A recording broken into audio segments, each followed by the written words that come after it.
Ito, dito ako haharap sa inyo, maharap na ah,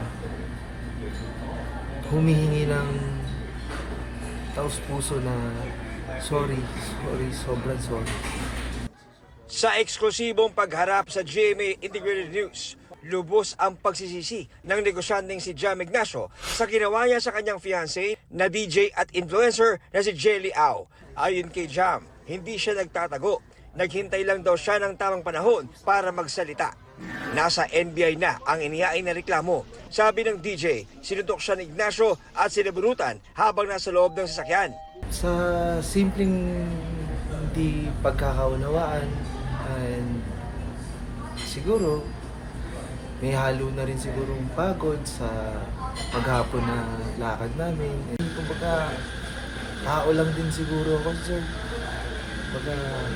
Baka napuno lang din siguro ako. Humihingi rin ng kapatawaran si Ignacio sa mga mahal sa buhay ni Jelly at sa kanilang mga kaibigan na nasaktan sa pangyayari. Han,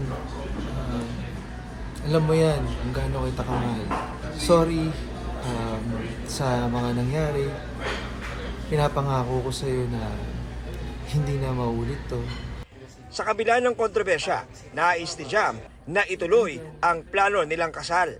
Alam mo na gusto ko, ikaw na yung makasama ko talaga. Alam mo yan na may plano tayo na bumuo ng pamilya. Tuparin natin yan.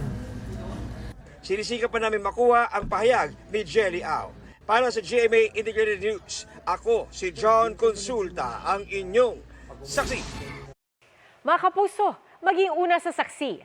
Mag-subscribe sa GMA Integrated News sa YouTube para sa iba't ibang balita.